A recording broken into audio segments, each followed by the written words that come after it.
Nesse vídeo eu vou te mostrar 5 funcionalidades que podem mudar a forma como você desenvolve Flutter em 2023. Fala galera, beleza? No vídeo de hoje eu quero te mostrar 5 funcionalidades que devem chegar na versão 3 do Dart esse ano e devem impactar a forma como você desenvolve os seus apps em Flutter. Então aproveita, já deixa o like aqui no vídeo para apoiar o nosso canal e também se inscreva para novos vídeos de Flutter toda semana.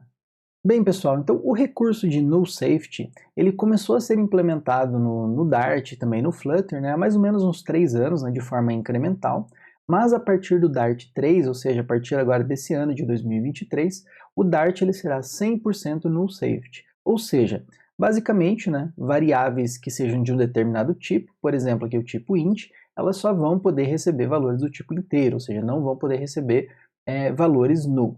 Tá? Então esse recurso, pessoal, ele já pertence, já existe em outras linguagens mais modernas, e elas vai trazer vários benefícios, como vai minimizar o número de erros, uma vez que você conhece a nível de compilação, obviamente, qual tipo que aquela variável vai receber de dados, então você previne erros, torna o compilador muito mais eficiente, e o core da linguagem, pessoal, fica muito mais leve, então acaba que o Dart vai ficar ainda mais performático. Tá? Então se vocês entrarem aqui na página de Null Safety do Dart, vocês estão vendo aqui, olha, que o Dart 3, planejado aqui para o meio de 2023, ele já vai requerir obrigatoriamente o Null Safety. Tá? E aqui ele está dizendo que todo código que quiser utilizar o Dart 3 vai precisar migrar para o Null Safety. Então vocês lembram que lá na versão 2.5, se eu não me engano, do Dart, houve uma migração para o Null Safety inicial, e vários packages lá do Flutter pararam de funcionar, e até teve packages famosos que pararam de funcionar.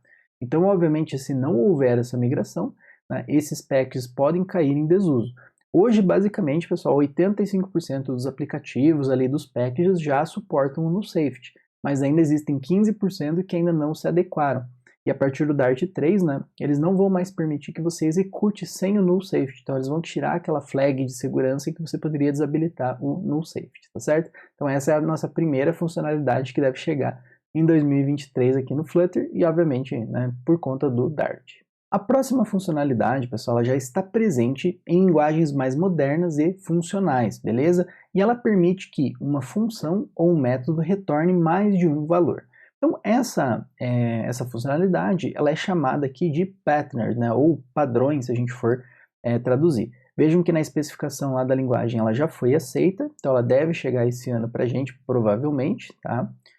E aqui você vai ter vários benefícios, vamos dizer assim, dessa funcionalidade. Então o maior deles é o múltiplo retorno de valores, então basicamente vai permitir que uma função retorne mais de um valor, e também vai permitir com que você recebendo esses valores, você possa fazer a desconstrução desses valores e fazer uma atribuição múltipla, beleza? Isso por meio aqui dos padrões. Então você tem aqui o destructuring, tá certo? Que basicamente vai permitir que você faça essa desconstrução. Você também tem aqui switches mais inteligentes, por conta desses padrões, se você utilizar ali um esquema ali de hierarquia de classes. Então aqui, por exemplo, vamos lá. Eu tenho aqui a função geocode, repare que ela vai retornar aqui dois valores, ela retorna aqui uma tupla de dois valores, os dois aqui são double. Então veja que interessante, por exemplo, aqui você poderia retornar a latitude e a longitude, sem você ter que construir uma classe de objetos. Então você poderia, obviamente, construir uma classe de objetos para passar esses dois valores, mas aqui é legal porque você pode ter algo mais funcional, que vai te retornar aqui dois valores. E aqui tem a parte de desconstrução. Então repare que eu vou ter duas variáveis, e eu consigo fazer essa atribuição múltipla por meio desses padrões. Então eu sei que na esquerda aqui vai estar a latitude e na direita aqui vai estar a longitude. Beleza? Então aqui tem vários cenários, então eu recomendo vocês darem uma olhada depois. Aqui você também tem uma questão bem interessante, Por exemplo, eu tenho uma classe abstrata aqui, seria a classe shape. Todas as implementações de shape vão ter o calculate area aqui, E aí vejam que interessante, eu tenho aqui o quadrado e eu tenho o círculo. E aí geralmente quando você vai escolher uma implementação, você acaba em algum momento fazendo um tipo de if-else. Então você verifica lá, shape is square, então retorna alguma coisa. Se não, se o shape is círculo, e assim sucessivamente. Isso aqui é muito, por exemplo, famoso lá no Block, né?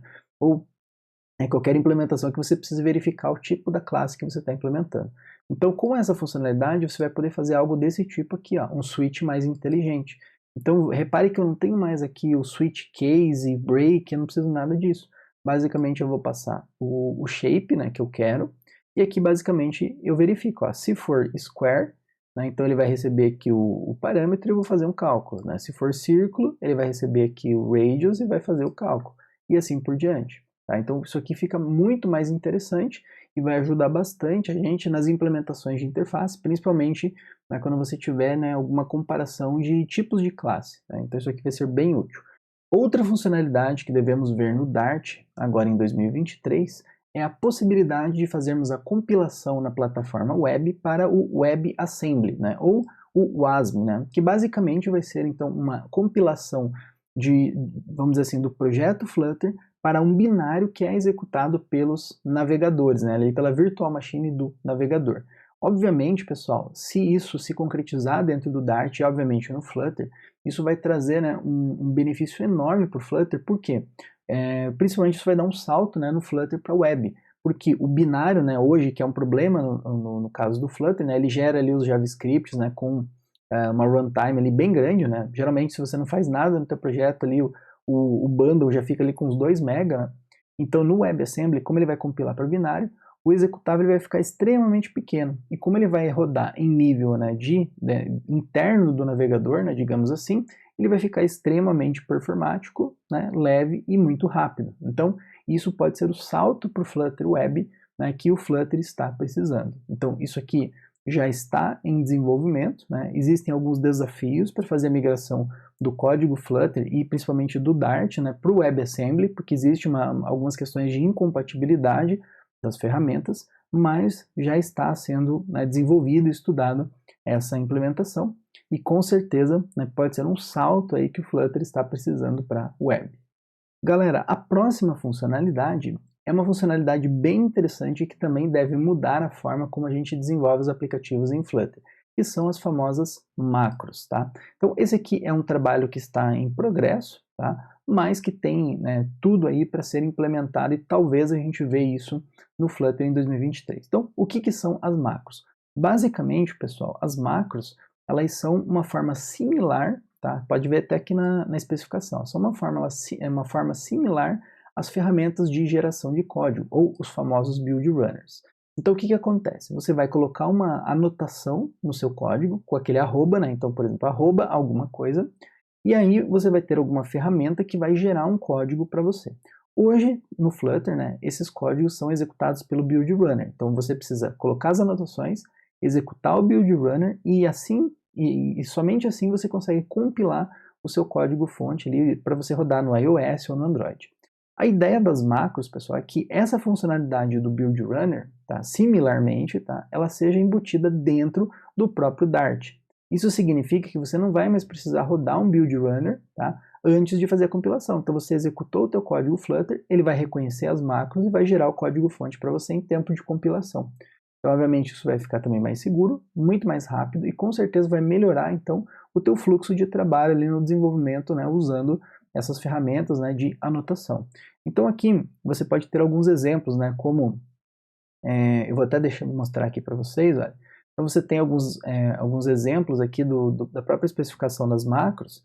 Então, vou mostrar para vocês, por exemplo, a da data class. Então, veja, você agora não vai ter que rodar o build runner, você vai escrever então lá para o seu package, para o seu plugin, você vai escrever uma macro, né? Então a macro class, data class, você vai implementar aqui algumas interfaces que vão ser definidas, e aqui basicamente o que o compilador vai fazer? Ele vai inspecionar, né, a classe que você está anotando, pelas propriedades ali dela, pelos métodos, e com isso você vai gerar então esse código fonte, tá? Então vejam que o código aqui ele parece grande, tá? Mas veja, ó, aqui por exemplo, ele está vendo os campos, né, que existem, né, para fazer, por exemplo, a questão lá das data classes.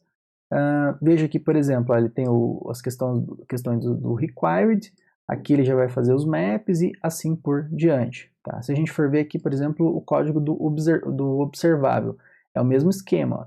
Então ele vai ter aqui a declaração dos campos, né? Ele vai ter aqui a questão dos erros, tá? Aqui vejam, ó, que seria a parte aqui do código mesmo que ele vai gerar, ó. Então ele está gerando um set, né, do nome da variável. Ele tem aqui também o get e assim por diante, ó. Aqui em cima ele tem o get, né, e assim por diante. Então você vai conseguir gerar código, né, a partir da leitura de anotações que você vai inserir lá no código-fonte, tá? E aqui no código-fonte mesmo, você vai fazer algo assim, ó. Então, minha macro, né, @minha macro, desde que, obviamente, você escreva essa macro. Então isso é bem interessante porque todos os packages que hoje rodam usando o Build Runner, provavelmente vão poder implementar essas APIs das macros, né, e converter os seus projetos, né, os seus packages que vão sair do Build Runner para as macros, né? Isso com certeza vai melhorar em muito o processo de desenvolvimento em Flutter. Então recomendo vocês darem uma olhada nesses exemplos aqui e também fazer uma leitura aqui na especificação dessa funcionalidade. Bom, pessoal, e também acompanhando, né, as linguagens mais modernas, tá, como o Kotlin e o próprio Swift, né, o Dart agora ele também, né, já vejo que já está como aceita aqui, ele vai ter novos modificadores de classe, né? Então hoje basicamente a gente tem o class, a gente tem o mixin e a gente tem o abstract. Então aqui a gente vai ter novos modificadores. Então a gente vai ter o modificador base, o modificador interface, né? Eu particularmente sempre gostei, né, porque nas outras linguagens que eu trabalhava sempre tinha a interface para dizer que era uma interface e o abstract para dizer que era uma classe abstrata, né? Então existem diferenças e no Dart você não consegue fazer isso, né? Basicamente você tem que usar o abstract para tudo. Você também tem aqui o modificador final para definição de classes, mixing, e aqui embaixo, né, se vocês forem olhar, vocês vão reparar que tem todos os exemplos aqui também explicando o que cada modificador vai fazer, mas ele tem uma tabela aqui também, lá embaixo, né, vou descer aqui para mostrar para vocês. Aqui, ó. Então ele tem uma tabela mostrando o que cada modificador vai fazer. Então, se tem construtor, se pode ser estendida, se pode ser implementada, se pode ser usada como mixing e assim por diante. Então agora você vai poder usar todos esses modificadores. Então tem class, base class, interface, final, as famosas classes seladas, né, que tinha muita gente na comunidade que estava pedindo, as classes abstratas, mixins. Então vejam que eu vou ter aqui um conjunto, né, de modificadores e aqui o que cada tabelinha vai fazer. Então, por exemplo, ó, se eu olhar aqui uma interface, ó, uma interface ela vai poder ter um construtor, não vai poder ser estendida, né? Agora uma classe abstrata, ó, ela não vai ter construtor, aliás, não pode ser construída, né? Mas ela vai poder ser estendida. Se a gente olhar, por exemplo, ó, aqui um sealed mixing, ó, ele não vai poder ser construído, não vai ter construtor, né? Enfim, ela não vai poder ser estendida, não vai poder ser implementada, não vai poder ser usado com mixing, mas ela tem esse exhaustive aqui, né, que a gente tem que ver bem o que é essa propriedade, tá? Aqui tem a definição, né, a gramática dessas propriedades e provavelmente, né, deve chegar ainda em 2023. Então aqui tem vários exemplos, né, depois vocês também podem dar uma olhada, mas com certeza, né, vocês vão começar a ver esses modificadores aí em 2023 nos códigos em Flutter, né, principalmente na parte de domínio, quando a gente estiver definindo ali os nossos modules, nossas entities, né, os nossos repositórios, vocês vão começar a ver muito esses modificadores agora em 2023, assim é claro, né, que essa funcionalidade seja liberada, né, dentro do Dart. E você, o que você achou dessas funcionalidades, né? O que você está esperando, né, do Dart aí para 2023 e obviamente, né, o que essas melhorias vão trazer para o Flutter, né? Deixa aqui nos comentários aqui e traga também a sua contribuição. Espero que você tenha gostado desse vídeo, né? Se você gostou, né, deixa o seu like aqui para apoiar o nosso canal, compartilhe com os seus colegas e eu vejo você no próximo vídeo. Até mais!